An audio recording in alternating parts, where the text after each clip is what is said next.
பராசக்திக்கு ஒரு நீதியா, ஜனநாயகனுக்கு ஒரு நீதியா? இல்லை வேண்டுமென்றே ஒரு டிலே பண்ணுறாங்களோன்ற எங்களுக்கு ஒரு எண்ணம் ஏற்படுது.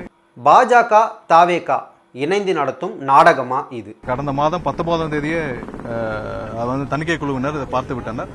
கடந்த வாரம் புதன்கிழமை வியாழனே வந்திருக்க வேண்டிய சான்றிதழ் இது வரைக்கும் வரவில்லை.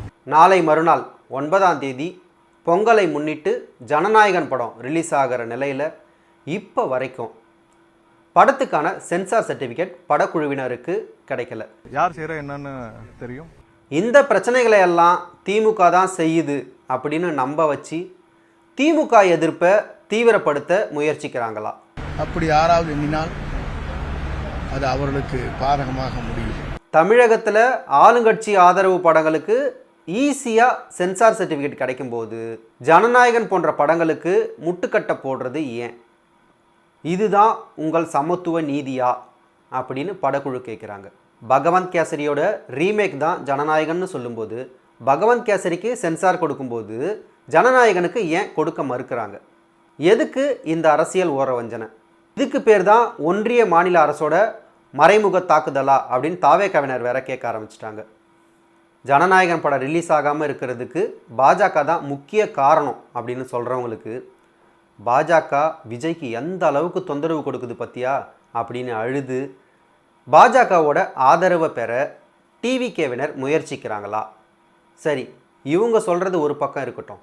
இப்போ ஹைகோர்ட் என்ன தீர்ப்பு சொல்லியிருக்கு? ஜனநாயகன் படம் 9ஆம் தேதி ரிலீஸு. அன்னைக்கு தான் தீர்ப்பும் வர்றதுக்கு வாய்ப்பு இருக்குது. அப்போ படம் எப்படி ரிலீஸ் ஆகும்? ஜனநாயகன் படத்துக்கு எதிராக புகார் அளித்தது யாருன்னு பார்த்தா தணிக்கை குழுவில் இருக்கிற ஒருத்தர். தணிக்கை சான்று வழங்காமல் ரிலீஸ் தேதியை அறிவித்தது எதுக்கு அப்படின்னு முன்னாள் தணிக்கை குழு உறுப்பினர் ஒருத்தர் சொல்கிறார். சென்சார் போர்டில் இருக்கிற எல்லாமே அப்நார்மலாக தான் இருக்குது அப்படின்னு நீதிபதி சொல்கிறாரு. எங்களுக்கு எந்த ஒரு உள்நோக்கமும் இல்லை, நாங்கள் சீக்கிரமாக மறு ஆய்வு செஞ்சு கொடுத்துட்றோம் அப்படின்னு சென்சார் போர்டு சொல்லுது. படத்துக்கு யூஏ சான்று கொடுக்க முடிவெடுத்ததுக்கு அப்புறம் எதுக்கு மறு ஆய்வுக்கு அனுப்புனீங்க அப்படின்னு நீதிபதி ஸ்ட்ராங்காக கேள்வி கேட்குறாரு. சில காட்சியை நீக்கிட்டு வாங்க, நாங்கள் சர்டிஃபிகேட் கொடுத்துட்றோம் அப்படின்னு தெரிவித்ததுக்கு அப்புறமும் கூட படத்தை மறு ஆய்வுக்கு அனுப்புனது ஏன்? படத்தை மறு ஆய்வு குழுவுக்கு அனுப்பணும்னு 29ஆம் தேதி முடிவு பண்ணாங்க. அதை ஏன் ஜனவரி 5ஆம் தேதி தாமதமாக மனுதாரருக்கு தெரிவிக்கப்பட்டுச்சு அப்படின்னு நீதிபதி தெளிவாக கேட்குறாரு.